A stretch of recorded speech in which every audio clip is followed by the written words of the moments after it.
Sé que estamos en un horario un poquito difícil, el calor no ayuda, el sancocho todavía está ahí y nuestros sueños empiezan el sueño, ¿cierto? Empieza a querernos coger, pero esperamos que podamos mantenernos despiertos un poquito, ¿cierto?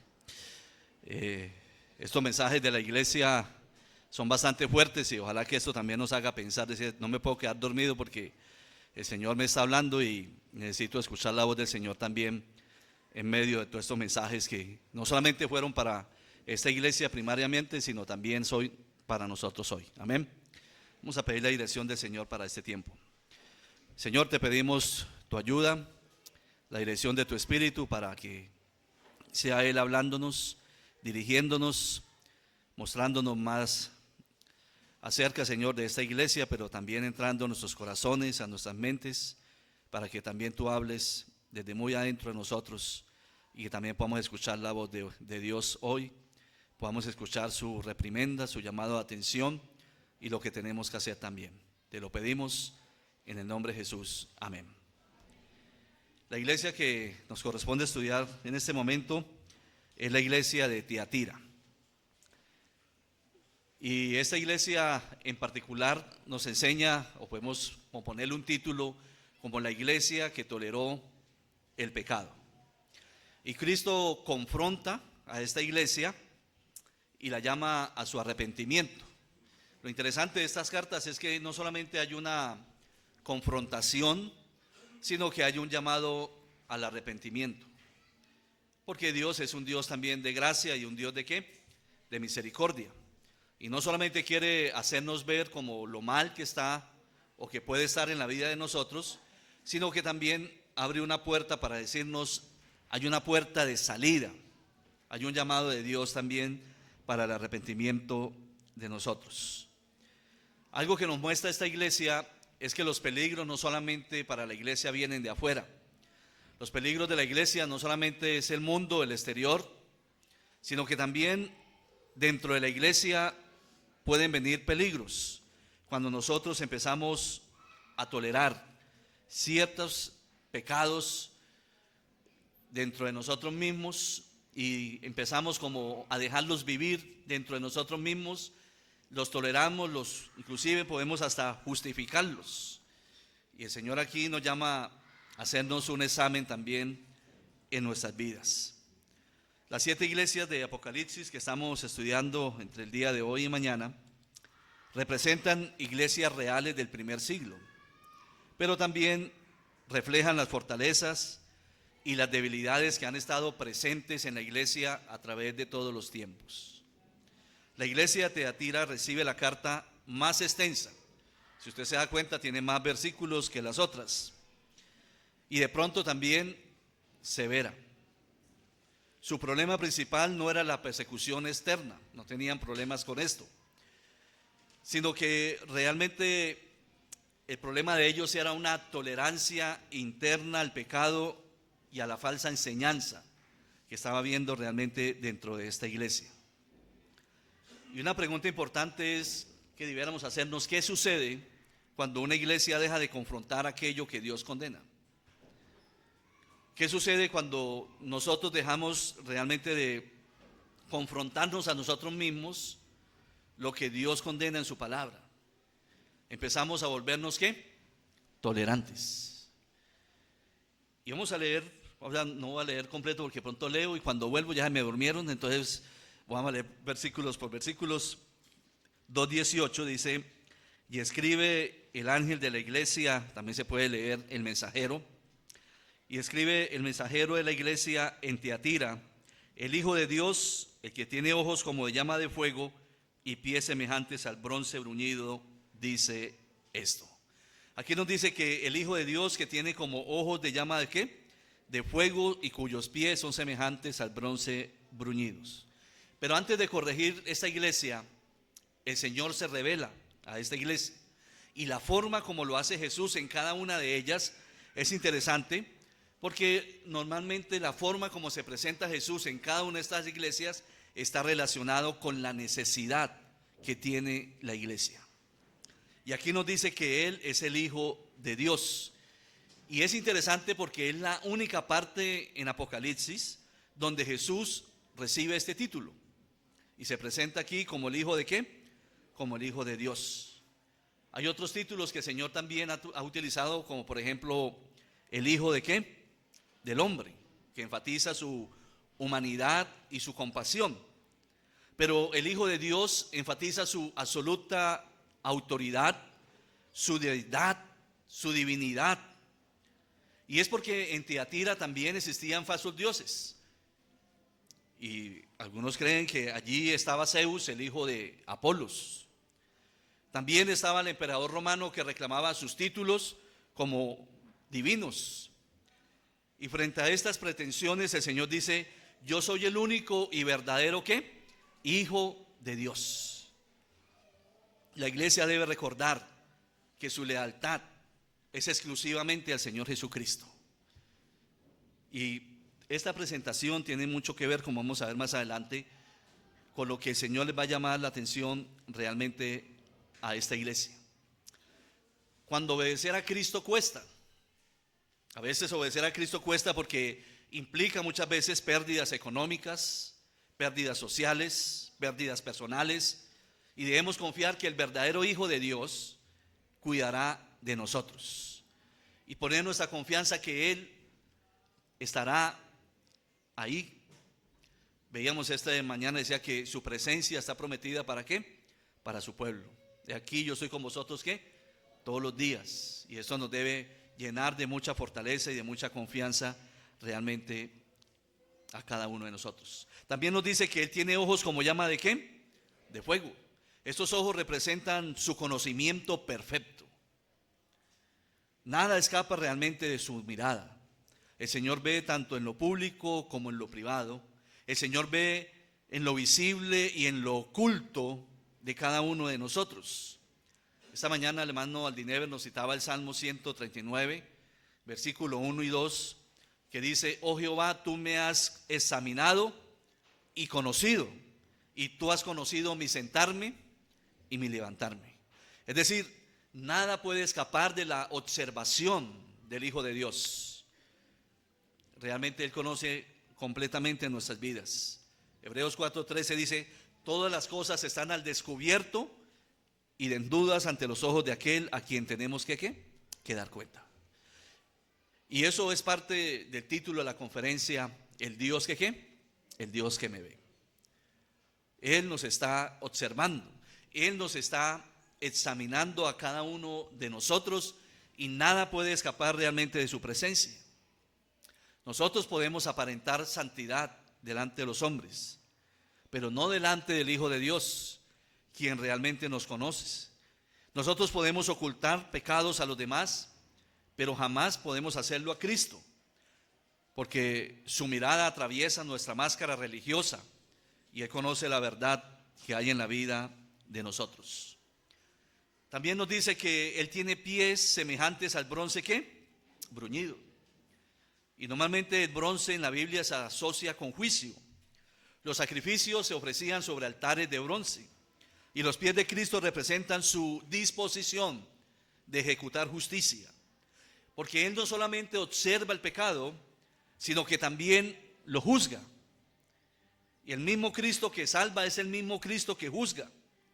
La gracia nunca elimina la santidad de Dios, y eso tenemos que tenerlo en cuenta también nosotros.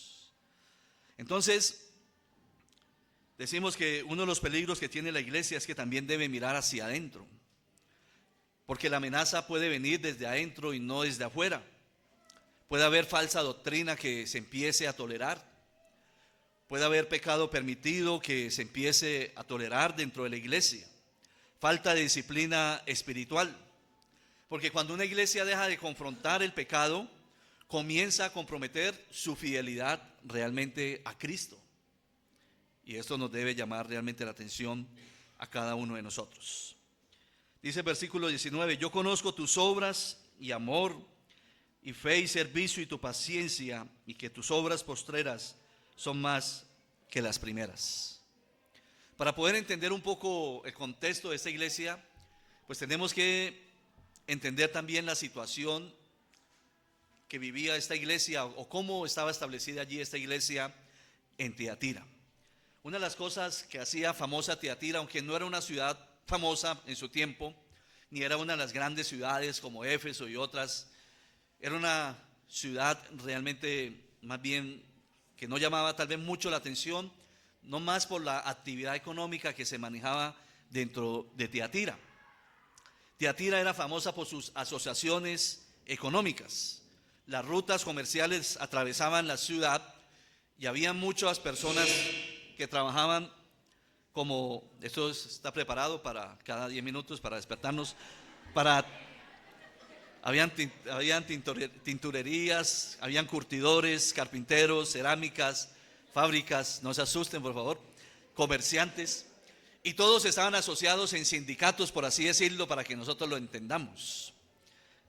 Los primeros sindicalistas aquí están. Pero lo interesante es que cada persona que quería trabajar en la ciudad, que tenía un arte, tenía que obligatoriamente estar asociado a uno de estos sindicatos, a una de estas agremiaciones que existían allí para poder comercializar, para poder vender, para poder hacer el comercio. El problema de todas estas cosas es que cada uno de estos gremios estaban también asociados a algo de idolatría. Y cada gremio tenía su dios pagano. Entonces las reuniones que ellos tenían, sus reuniones comerciales, incluían sacrificios a ídolos, actos de idolatría, borracheras, inmoralidad sexual. Y seguramente muchos hermanos venían y le preguntaban allí a sus pastores y les decían: ¿será que yo puedo pertenecer a esta agremiación? A mí me han venido hermanos y me han dicho: hermano, ¿será que mi hija puede ir a una fiestica pues del colegio, del grado y todas las cosas? ¿Usted qué opina? Y a veces hay hermanos que hablan de, ¿cierto?, de sobrepasar como esa línea ética y decir: no, yo me paro ahí en toda la línea, pero tranquilo que yo trato de mantener el equilibrio. Ahora, eso no está lejos hoy en día. Muchas agremiaciones de hoy también tienen su dios pagano. Los taxistas son una agremiación. Y tengo entendido que, no sé, hay una virgen, no sé si la de Guadalupe, no sé cuál será, que la del Carmen, ya sé hermano, ¿fue taxista? No, la del Carmen está asociada pues a su gremio. Sí. Y así yo he visto que ciertas agremiaciones tienen como ciertas asociaciones. Para este tiempo era de esta manera. Entonces Tiatira era un centro laboral, comercial, donde los gremios se dedicaban a muchas cosas, sobre todo a la confección de ropa, a la tintorería, a la alfarería. Y en Hechos capítulo 16, versículo 14, nos vamos a ir allí, se nombra a una mujer llamada Lidia. Fue la primera mujer convertida en Filipos y nos dice que era una mercader de Tiatira. ¿Sí? Seguramente pertenecía a esta ciudad. Entonces, participar en ese tiempo era obligatorio para poder conservar el empleo. Y negarse pues significaba alguna pérdida de ingresos, rechazo social o ruina económica. Era una presión, una tensión que había sobre los cristianos en aquel tiempo. Y también lo hay hoy en día también para nosotros. Entonces el dilema es: ¿puede un cristiano poder participar de esas actividades para poder conservar su sustento? Esa era la presión que enfrentaba realmente, posiblemente, esta iglesia. Y ese es como el contexto, la situación de Tiatira.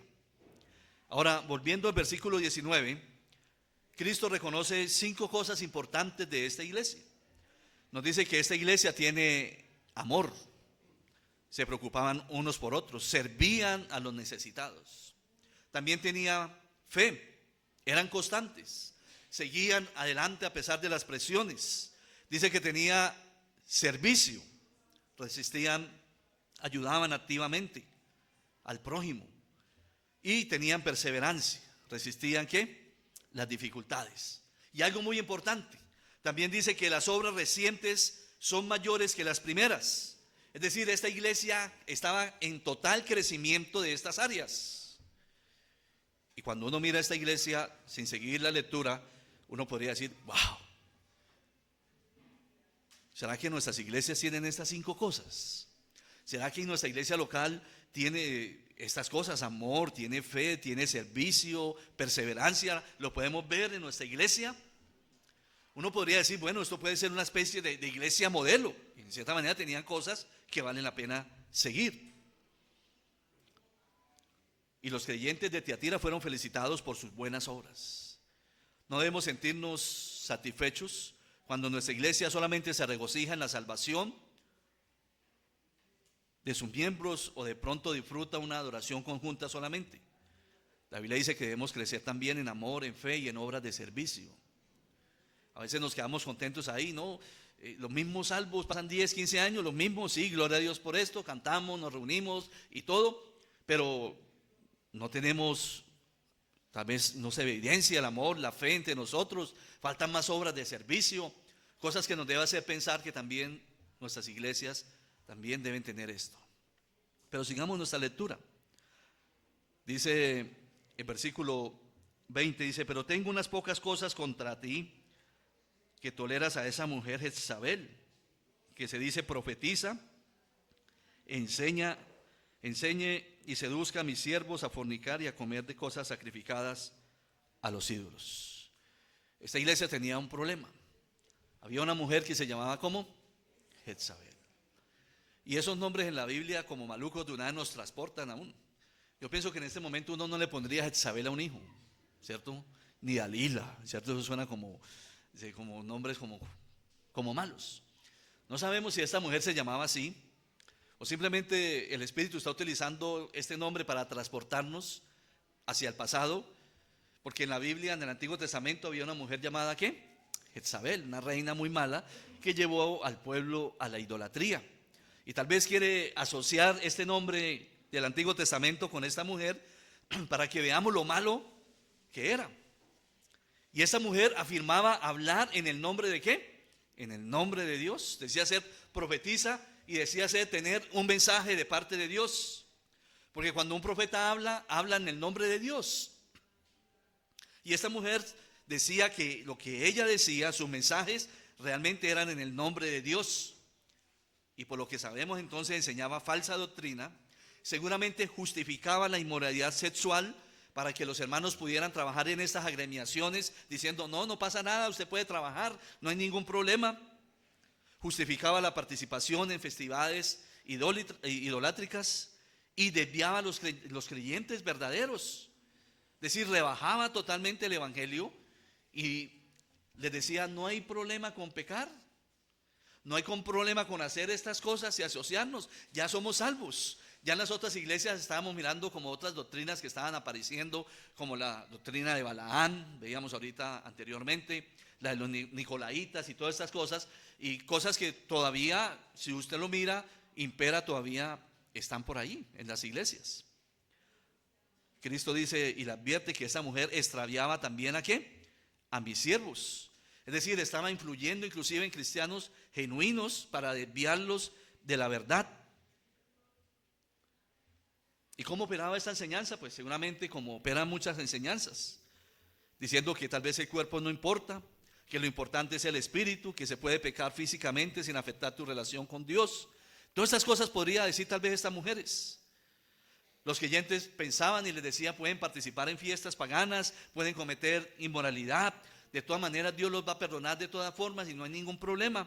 Y estaba realmente distorsionando la gracia del Señor. El apóstol Pablo dice en Romanos, entonces pecaremos para que la gracia abunde, en ninguna manera. Tal vez también enseñaba, dice, cuando Dios perdona no hay consecuencias. Eso es una perversión de la gracia. Alguien dice, no, Dios conoce tu corazón, no te preocupes. Todos somos pecadores, todos pecamos. ¿Cómo vamos a juzgar? El que tire la piedra, el que esté libre de pecado, que tire la primera piedra. Lo importante en la vida es el amor. No pasa nada.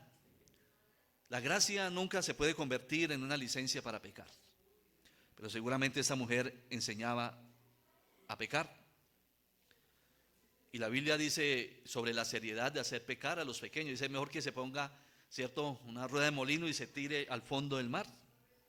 Es mejor morir que hacer tropezar a un creyente. Porque Dios toma muy en serio a los que promueven el pecado, a los que justifican el pecado y a los que arrastran a otros ¿qué? Al pecado. Y esta mujer, llamada aquí Jezabel, hacía todas estas cosas. Entonces no solamente somos responsables de nuestros pecados, también somos responsables de la influencia que nosotros ejercemos sobre otras personas. Y eso nos debe llamar la atención a cada uno de nosotros. Versículo 21 dice: y le ha dado tiempo para que se arrepienta, pero no quiere arrepentirse ¿de qué? De su fornicación. El Señor en su misericordia le dio tiempo a esta mujer también. Dice, le ha dado tiempo ¿para qué? Para que se arrepienta. Le ha hablado y le ha dado un tiempo de arrepentimiento. Una mujer allí en la iglesia de Tiatira estaba enseñando que la inmoralidad no era un asunto serio para los creyentes, y el Señor aún en medio de esto le dio un tiempo a esta persona. También el Señor nos da tiempo a nosotros.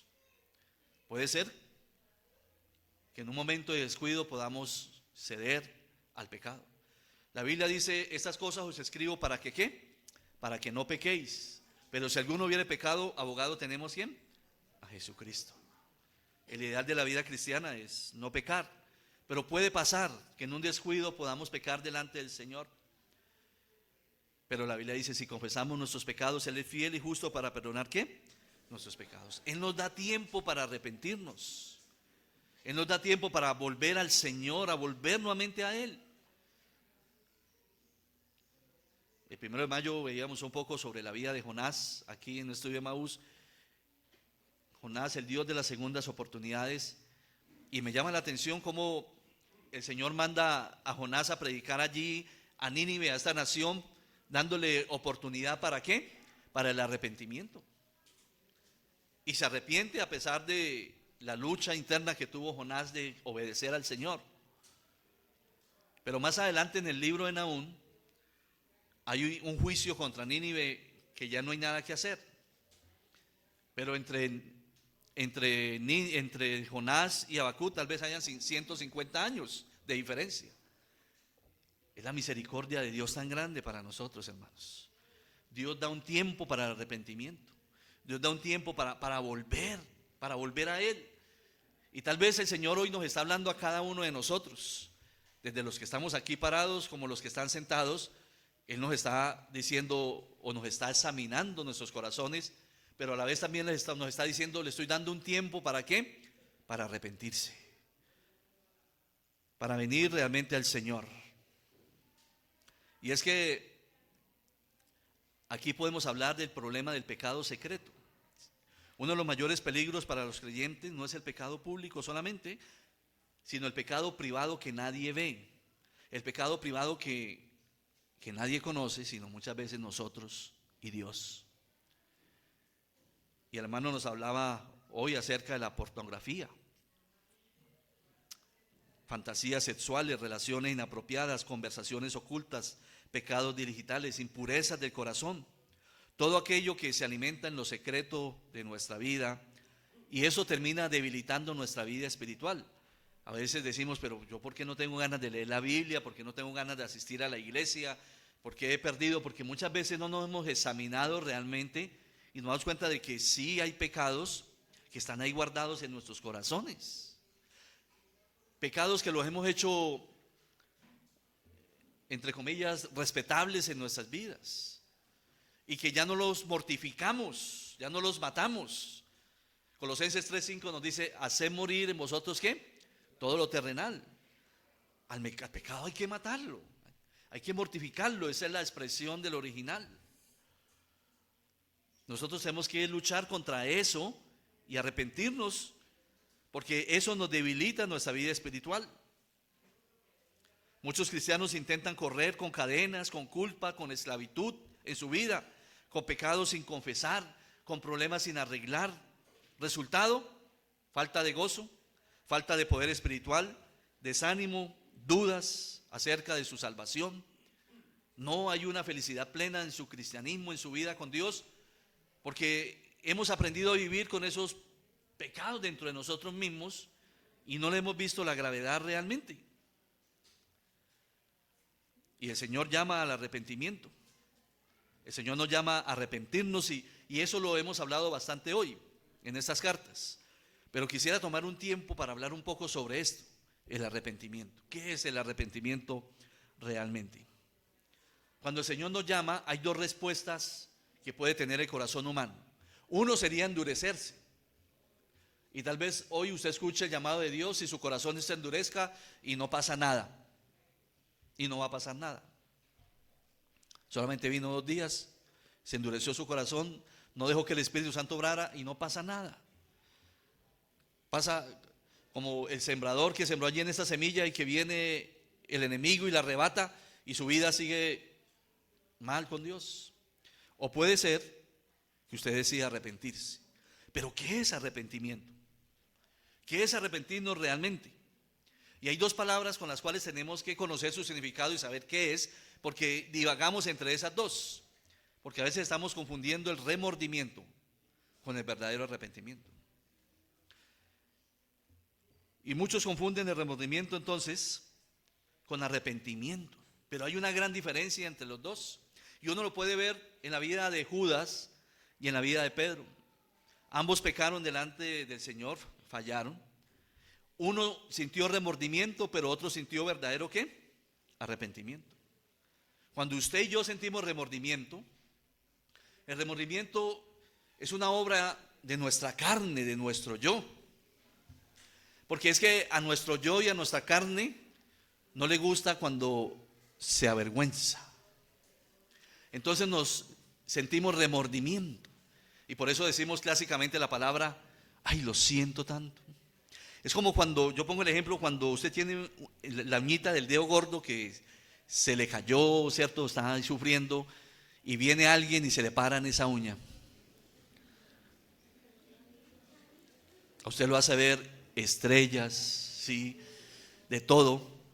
Y la persona lo dice, ay, lo siento. Lo siento. Usted sabe lo que yo sentí cuando usted me puso ese pisonón. Y si es por ahí talla 40, 42, 44, eso es duro. A veces nosotros también no sentimos realmente el pecado en nuestras vidas como debe ser. El remordimiento puede ser sincero, porque sentimos lástima, sentimos pena, sentimos vergüenza por haber cometido una falta y nos sentimos muy mal por haberlo hecho.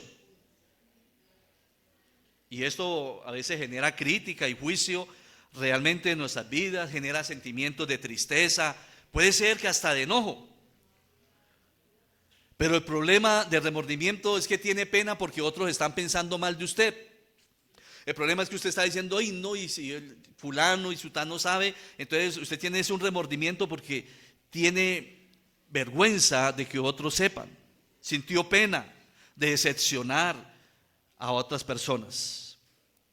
Y el remordimiento nos arroja en un pozo lleno de culpa y de vergüenza, donde nos revolcamos hasta que el dolor disminuye, hasta que pasa el escándalo, el show y todas las cosas y todo vuelve otra vez a la normalidad.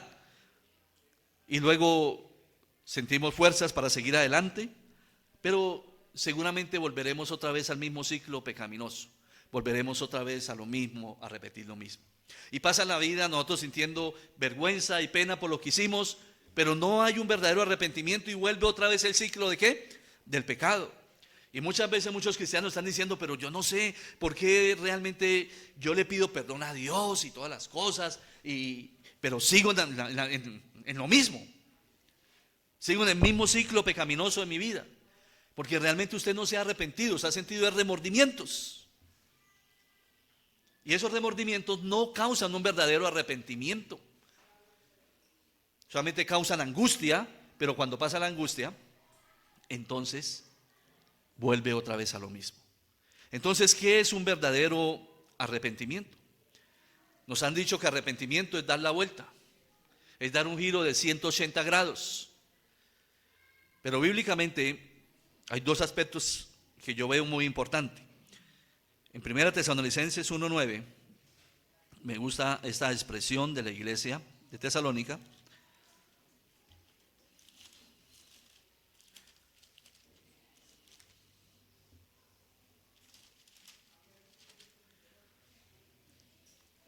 Porque ellos mismos cuentan de nosotros la manera en que nos recibisteis ¿Y cómo os convertisteis de los ídolos a Dios para servir al Dios vivo y verdadero? Aquí veo dos aspectos importantes de un arrepentimiento. Se convirtieron a Dios y dejaron ¿qué? Sus ídolos. Entonces ellos estaban en esta posición, eran unos idólatras que servían a sus dioses. Pero cuando escucharon el mensaje del evangelio, le dieron la espalda, ¿cierto?, a esos ídolos y miraron al Señor. Eso es un verdadero arrepentimiento. Es dejar el pecado, es dejar lo que yo hacía, dejar lo que ofendía a Dios y volver mi mirada a Dios y dejar ese pecado y seguir al Señor. Y la otra parte la encuentro en Hechos 26:20. Hechos capítulo 26, versículo 20. Dice: sino que anuncié primeramente a los que están en Damasco y Jerusalén y por toda la tierra de Judea y a los gentiles que se arrepintiesen y se convirtiesen a Dios, haciendo obras dignas ¿de qué? De arrepentimiento. Un verdadero arrepentimiento también va acompañado de evidencias claras de una vida que se ha entregado a Cristo. Sabemos que las obras no son para salvación, pero sí son una evidencia que demuestra que usted tiene una vida que sigue al Señor. Entonces, cuando hay un verdadero arrepentimiento es cuando yo realmente renuncio totalmente a ese pecado, miro al Señor, dejo el pecado atrás y sigo a Cristo y demuestro frutos, evidencia real de una vida cambiada con el Señor. Entonces, cuando el Señor dice arrepiéntate de estas cosas, nos está diciendo al Señor que dejemos el pecado y que miremos ¿a dónde?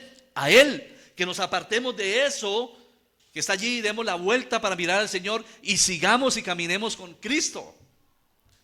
Ahí ocurre un verdadero arrepentimiento. Pero un remordimiento siempre se queda en la misma posición. No se convierte, no mira al Señor, no deja el pecado, sino que sigue el siglo pecaminoso. Y esa es la gran diferencia. Judas fue y se ahorcó.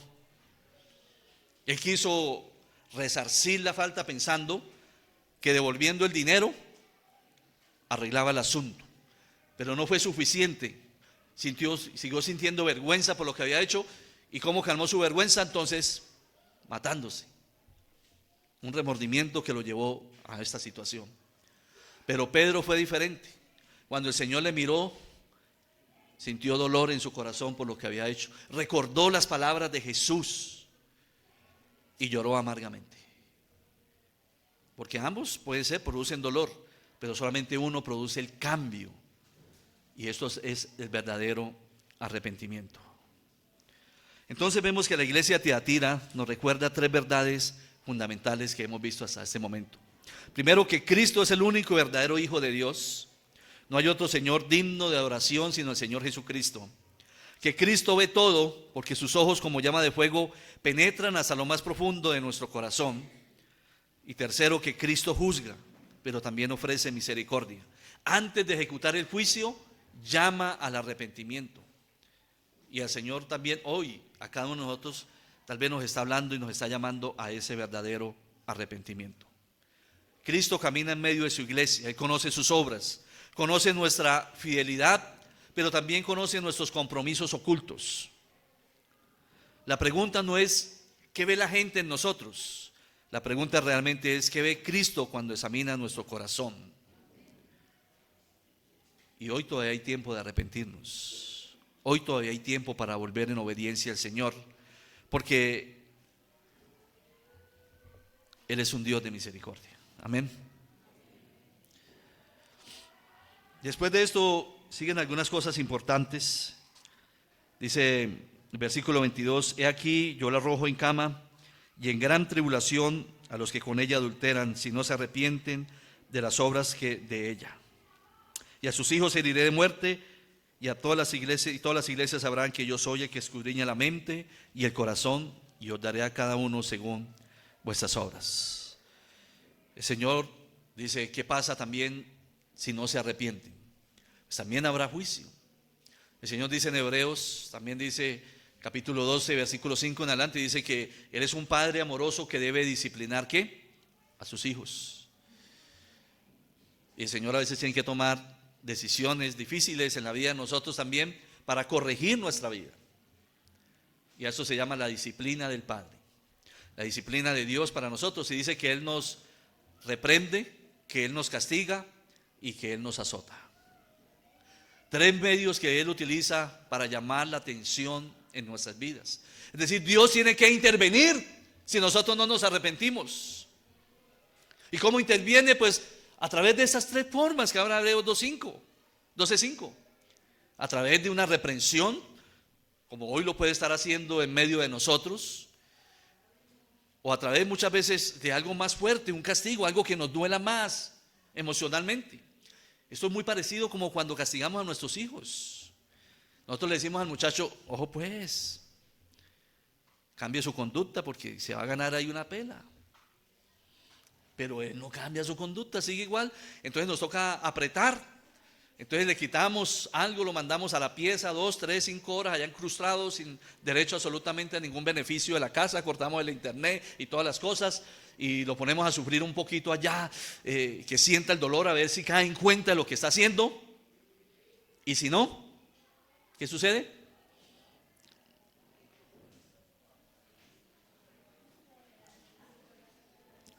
Toca. A veces toca un poquito, sin irlos a maltratar de una forma brusca.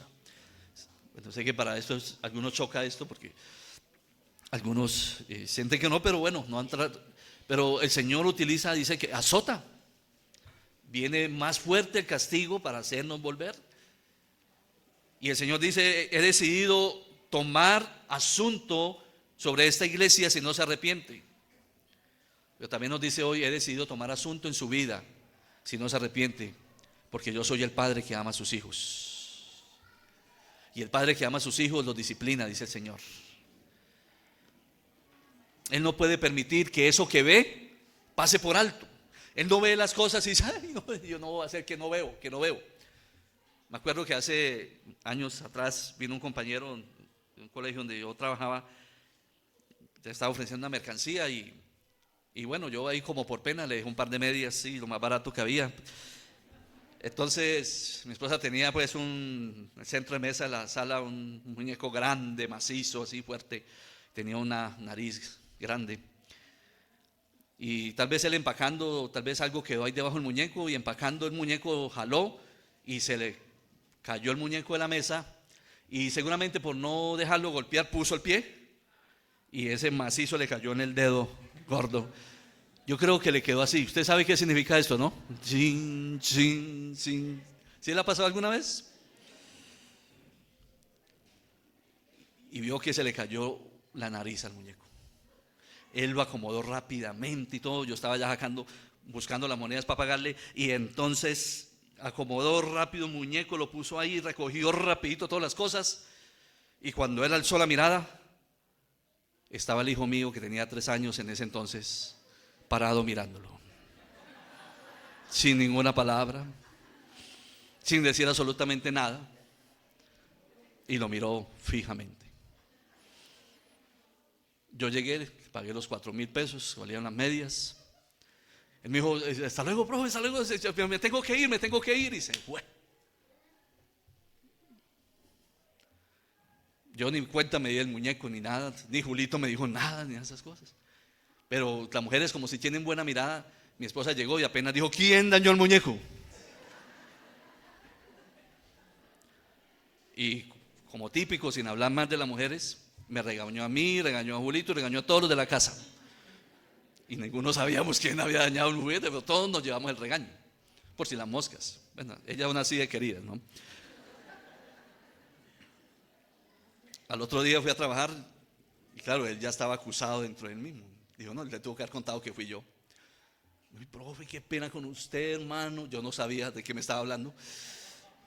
No, lo que pasa es que yo ayer hice un daño allá en su casa y todas las cosas, y yo tengo como no sé, dígame, es que yo dañé un muñeco allá en su casa, hermano, y ¿cuánto vale? Yo dije: este fue que dañó el muñeco. Pero él me vio como la cara de sorprendido y dijo, usted me dijo: ¿y su hijo no le contó? Le dije: no, él no me contó nada. Quería él, uy, no, Pero esa mirada que lo estaba observando lo acusó todo el tiempo. Esa noche no durmió, porque no solamente la conciencia la acusaba, sino el dedo gordo también, ¿cierto? Tin, tin, tin, tin, tin. Bueno, esto era para despertarlos un poquito, pero así es la mirada del Señor. No es una mirada solamente acusativa, no, pero es una mirada que nos invita a arrepentirnos. Pero si no lo hacemos, Él tendrá que intervenir en nuestras vidas, porque es un Padre que nos ama y tendrá que tomar medidas en nosotros. Ya es una decisión que cada uno de nosotros tomamos. Si queremos arrepentirnos y dar la espalda al pecado y mirar al Señor, o permitir que el Señor tome medidas más extremas en nuestras vidas para hacernos volver a Él. Aquí las medidas son fuertes. Aquí habla de herir a muerte. 1 Corintios 11 lo dice, ¿no? Dice que muchos habían caído enfermos, inclusive algunos estaban durmiendo. Es una expresión bíblica para decir que se había muerto. El juicio del Señor ha llegado así. Eso no es para asustar ni nada, sino eso es lo que está diciendo aquí. A sus hijos heriré de muerte, porque no solamente aquí habla seguramente de una próxima generación también que estaba dañando a esta mujer. Versículo 24. Pero a vosotros y a los demás que están en Tiatira, en cuanto no tienen esta doctrina y no han conocido lo que ellas llaman las profundidades de Satanás, yo digo, no os impondré otra carga. Siempre hay un remanente que quiere vivir bien con el Señor, un remanente que quiere marcar la diferencia. Amén. Y ojalá que la iglesia del Señor, nosotros seamos ese remanente, que queremos hacer las cosas bien con el Señor. Él no quiere ponernos más cargas. Suficiente, dice, no pondré otra carga, sino retenéis, pero lo que tenéis, retenerlo hasta que ¿qué? Hasta que yo venga. Eso que hemos sido enseñados, no necesitamos algo nuevo, no necesitamos nuevas revelaciones, nada de esas cosas que hoy en día están saliendo. Necesitamos retener en lo que hemos sido enseñados. No, el Señor no quiere ponernos más cargas. Dice, y a que venciere y guardare mis obras hasta el fin, yo le daré autoridad sobre las naciones. Yo no puedo decir cómo el Señor puede pensar en una iglesia pequeña, insignificante, que ni siquiera tenía murallas para defenderse. Pero esto también nos habla del cuidado de no tener vallas protectoras en nuestras vidas, que terminemos tolerando todo. Pero el Señor le prometió a esta iglesia fiel, a este pequeño remanente que quedaba ahí, dice, su fidelidad los pondré sobre naciones. Y seguramente esto nos puede hacer pensar sobre el tiempo, el milenio, cuando Cristo, nuestro Rey, gobernando sobre el milenio, y nosotros, los fieles al Señor con Él, dice, y la regirá con vara de hierro, y serán quebrantadas como vaso de alfarero, como yo también lo he recibido de mi Padre. Y le daré la estrella de la mañana. Sí, esto nos puede hablar también. Apocalipsis 22:16 dice que Jesucristo es la estrella ¿de qué? De la mañana. Antes que venga el sol de justicia, aparece la estrella antes del amanecer. Y esto también nos puede hablar del arrebatamiento que va a pasar con la iglesia en cualquier momento, cuando Él venga por nosotros y nos lleve a estar para con Él. Eso nos habla de una iglesia preparada, como las 5 vírgenes que se prepararon para esperar al Señor, para estar siempre con Él. Y de esta manera termina este llamado a esta iglesia de Tiatira. Quiero terminar entonces en estos 2 minutos que me quedan. Bueno, 1 minuto.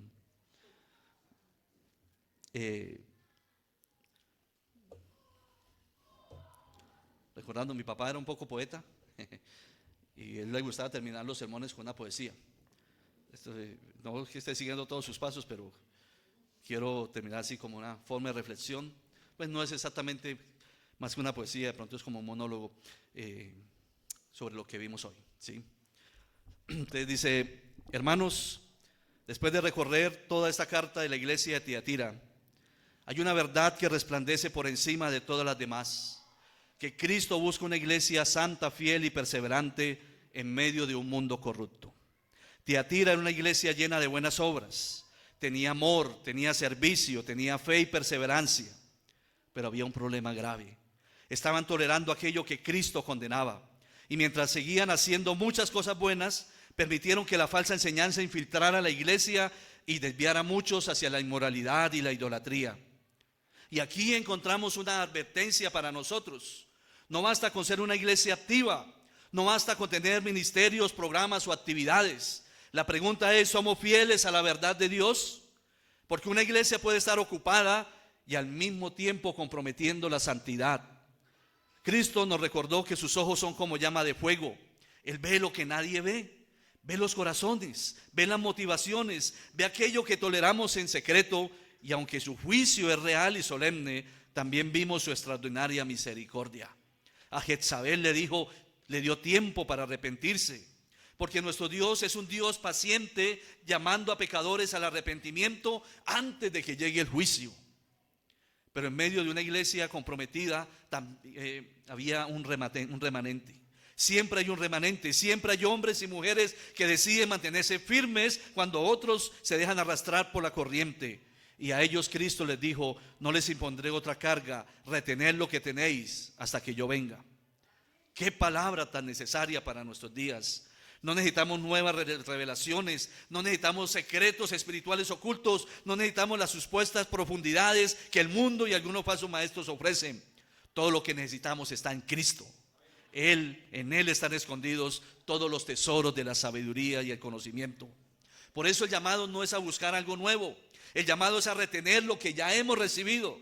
Retén la palabra, retén la sana doctrina, retén tu esperanza y retén tu confianza en el Señor. Retén a Cristo, porque vivimos en tiempos donde la presión para ceder es enorme.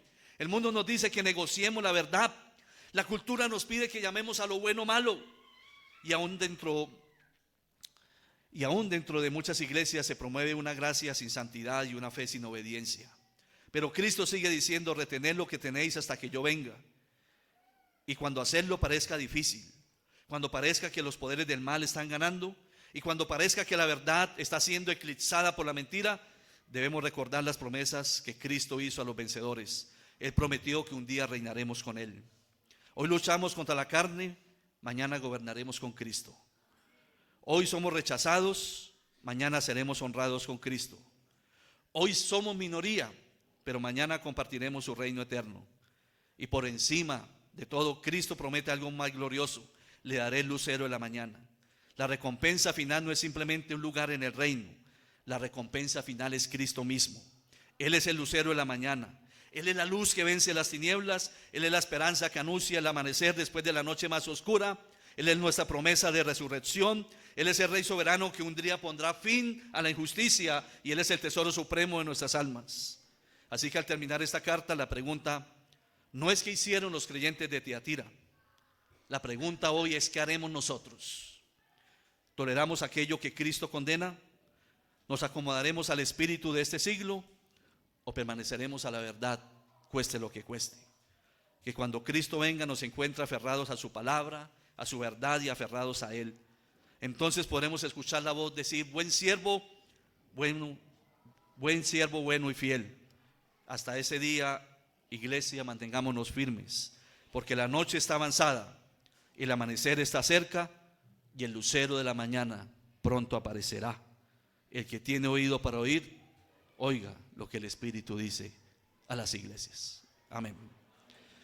Señor, te damos gracias por este tiempo de pensar, de seguir pensando en todas estas reprimendas, en todo esto que llamaste la atención a cada una de estas iglesias, pero que hoy de manera personal cada uno de nosotros hacemos el ejercicio de escuchar la voz de Dios también para nosotros, de escuchar lo que quieres hablarnos hoy y de motivarnos a un verdadero y sincero arrepentimiento, de convertirnos realmente a Dios, de dar la espalda al pecado y mostrar frutos evidentes de una vida verdadera con Cristo.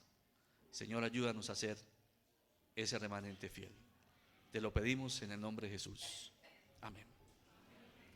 Gracias.